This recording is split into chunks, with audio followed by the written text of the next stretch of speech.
Hello friends, welcome to all of you. आज की video के अंदर हम एक बहुत ही इम्पोर्टेंट डिफरेंस के बारे में समझेंगे और वह है भगवान और देवता के बीच में डिफरेंस। जी हाँ, अब भगवान और देवता दोनों सुनने में जैसे लगता है कि दोनों एक ही हैं, सेम ही हैं, लेकिन देवता और भगवान सेम नहीं होते हैं। देवता अलग होते हैं, भगवान अलग होते हैं। तो आज की वीडियो के अंदर हम देवता और भगवान के ऊपर ही डिफरेंस समझने वाले हैं। सबसे पहले हम समझते हैं देवता कौन होते हैं।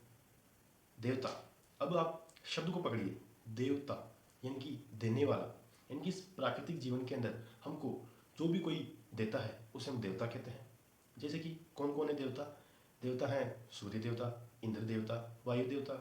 सूर्य देवता हमको सूर्य का प्रकाश देता है, इंद्र देवता हमको जल देता है, वायु देवता हमको वायु देता है। तो देवता वह होते हैं जो कि हमको कुछ ना कुछ देते हैं, यानी कि इस प्राकृतिक जीवन के अंदर हमको कुछ ना कुछ देने का कार्य करते हैं, वह देवता होते हैं। देवता जो है वह मनुष्य जीवन के अंदर भी निवास करता है, यानी कि देवता का निवास मनुष्य में भी है। यानी कि हमारे माता पिता भी एक देवता का ही रूप है, क्योंकि माता पिता ने हमको इस प्राकृतिक जीवन के अंदर हमको जन्म दिया है, इसलिए माता पिता भी एक देवता का ही रूप है। तो ये था देवता के बारे में। अब हम समझते हैं भगवान के बारे में कि भगवान कौन होते हैं, भगवान क्या होता है। आप यूँ समझिए कि जिस व्यक्ति के पास बल होता है वो बलवान कहलाता है, जिस व्यक्ति के पास धन होता है वह धनवान कहलाता है। ठीक उसी प्रकार जिस व्यक्ति के पास भग होता है वह भगवान कहलाता है, यानी कि जिसके पास भग होता है वह भगवान कहलाता है। अब भग का अर्थ क्या है? हम भग समझते हैं, भग का मतलब क्या है? भग जो है वह 6 चीज़ों से मिलकर बना हुआ है, यानी कि 6 धातु से मिलकर भग बना हुआ है। भग का अर्थ क्या है? यश, वैराग्य, ज्ञान, धर्म, श्री और स्वर। क्या क्या? यश, वैराग्य, ज्ञान, धर्म, श्री और स्वर, इन 6 चीज़ों से मिलकर भग बना है, यानी कि भग इन 6 धातुओं से मिलकर बना है। जिसके पास ये 6 चीज़ें हैं यानी कि उसके पास भग है, और जिसके पास भग है वो भगवान कहलाता है।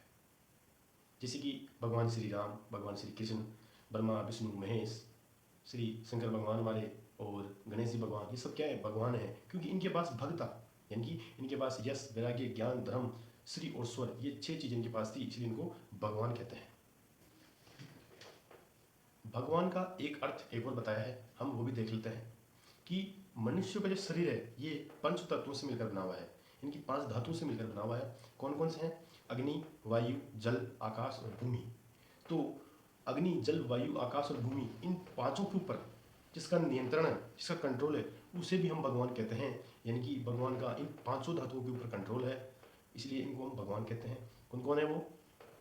भूमि, जल, वायु, आकाश और अग्नि, इन 5 धातुओं के ऊपर जिनका कंट्रोल होता है उसे भी हम भगवान कहते हैं। तो हमारे जो धार्मिक ग्रंथ है, इन धार्मिक ग्रंथों के अंदर देवता और भगवान के बारे में ये सब बताया गया है, इसलिए हमने वीडियो के माध्यम से दर्शकों के पास ये चीज़ें पहुँचाई है। वीडियो अच्छी लगी है तो लाइक करें, शेयर करें, सब्सक्राइब करें। धन्यवाद।